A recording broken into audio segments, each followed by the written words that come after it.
नमस्ते, मैं वैद्य सीतू राजा ग्राम रौड़ा से। और आज मैं आपको जो बताने जा रही हूँ वो है, मैंने जितना भी अभी तक आयुर्वेद में ज्ञान अर्जित किया है, जो पढ़ा है, तो अभी तक मुझको एक ही चीज़ समझ में आई है कि बीमारी हमारा खान पान। ज़माने में क्या होता था कि हमको इतना वैरायटी का खाना नहीं मिलता था और अधिकतर कम खाना घास फूस वाला, और वैसे मतलब ऐसे मान लीजिए ये गुड़ला है, दूध घी अधिकतर खाया करते थे। और आज के समय में क्या हो गया है कि चाय का सेवन, बिस्किट का सेवन, और आप ये जंक फूड, फास्ट फूड, ये अधिकतर प्रयोग हो रहा है। और ऐसा करने से जो हमारे शरीर के अंदर पोषण का की जो कमी हो रही है दिन प्रतिदिन, उसकी वजह से हम कहीं ना कहीं कोई ना कोई बड़े बीमारी के शिकार बन रहे हैं। तो उसका कारण है हमारा खान पान। अब खान पान ऐसा हो गया है कि अधिकतर यूरिया आ रहा है, केमिकल आ रहा है, और हमको बहुत ज़्यादा बीमार हो रहे हैं इस सब चीज़ों की वजह से। तो हमको क्या करना चाहिए कि अपना खान पान में सुधार करें। आप बोलेंगे कि हम खान पान में सुधार कैसे करें, क्या खाएं क्या ना खाएं। तो आप अधिकतर प्रयास करें कि आप जंक फूड ना खाएं और फास्ट फूड का सेवन ना करें, और जितना हो सके घर का बनाया हुआ हेल्दी भोजन करें। अब आपको दूध, घी और दही का सेवन विशेष करके करना होगा, क्योंकि यही हमारा कल्चर है और यही हमारे जो पुराने समय से चला आ रहा है कि मैदी, गुड़ला, दही, खिचड़ी यही खाया करते थे, और उसी को हमको दोबारा खाना है। और सतनजा की रोटी, सत्तू जिसको बोला जाता है, उसको खाना चाहिए। इन चीज़ों को पसंद करो। यदि आप इनको पसंद करते हैं तो हम गारंटी ले रहे हैं कि आप पूरा जीवन निरोग और स्वस्थमय जीवन जिएंगे। लेकिन आज के समय में ऐसा बिल्कुल नहीं हो पा रहा है, और जो कलरफुल खाना है वो आदमी ज़्यादा पसंद कर रहे हैं। जो कलरफुल खाना है, दिखने में अच्छा होना चाहिए, लाल होना चाहिए, कलरफुल होना चाहिए, जबकि कलरफुल खाना नहीं, आपको जो हेल्दी है वो खाना चाहिए।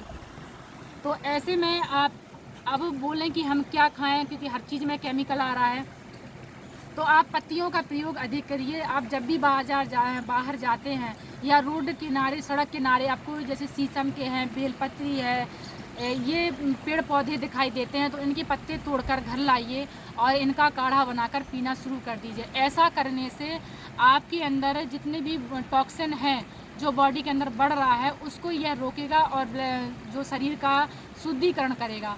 तो आपको पीपल की पत्ती, देखो पीपल पूजनीय है और पीपल की तासीर ठंडी होती है, और यह हमारे बॉडी के अंदर का टॉक्सिन निकालती हैं इनकी पत्तियाँ।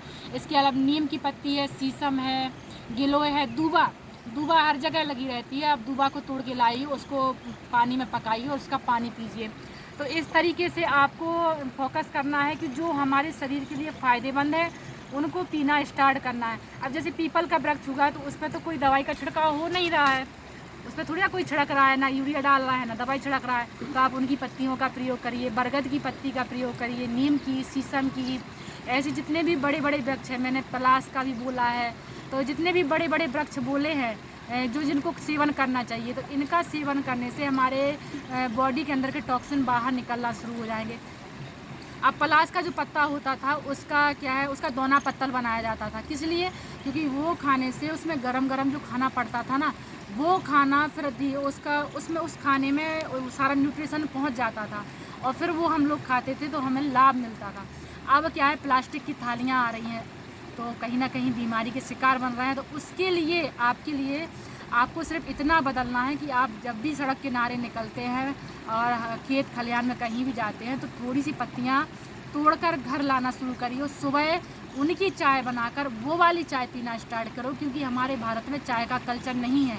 हम तो पहले से ही गर्म तासीर वाले देश में रह रहे हैं, पहले से ही ब्लड पतला है, ऊपर से चाय पीकर और पतला कर लेते हैं, तो फिर खूनी बवासीर, बादी बवासीर, ऐसी बीमारियां आने लगती हैं, और फिर परेशान होते हैं, और इधर उधर इस वैद्यनों उस डॉक्टरनों ऐसे घूमते रहते हैं, और फिर आराम नहीं लगता है। तो हमको खान पान का विशेष ध्यान देना है, वही हम समझा रहे हैं। आने वाली और भी जितनी भी वीडियो रहेंगी उसमें भी हम खान पान पर भी विशेष ध्यान देंगे, और जिन जिन जड़ी बूटियों के बारे में हम बताएंगे उनका प्रयोग करिए। क्योंकि जो भी जड़ी बूटियाँ बताएंगे वो हम शास्त्र में वर्णित हैं, उन्हीं के बारे में हम आपको बताएंगे। ये देखिए, नदी किनारे हम बैठे हुए हैं, और यहाँ पर ये जो नदी में होता है जल, जमी उनको बोलते हैं, और उसमें फूल लगा है, तो उसको मैंने तोड़ा है। तो ऐसे सुविचार आप बनाकर चलिए, क्योंकि अगर जीवन स्वस्थमय जीना है तो पेड़ पौधों को भी बचाना पड़ेगा। और हमने बहुत से क्षेत्र में जाकर देखा है कि बड़े बड़े क्षेत्र हैं और पेड़ पौधे उसमें हैं ही नहीं है, छाया कहीं नहीं है। तो उस छाया को दोबारा बनाइए, पेड़ पौधे लगाइए, क्योंकि इन्हीं से हमारा भविष्य और जीवन है और इन्हीं से हमारे बच्चों का भी भविष्य जीवन है। वही हम आपको बताना चाह रहे हैं। तो आयुर्वेद से जुड़िए, तभी जब आयुर्वेद से जुड़ेंगे तभी आपको पेड़ पौधों से प्यार होना स्टार्ट हो जाएगा। नमस्ते।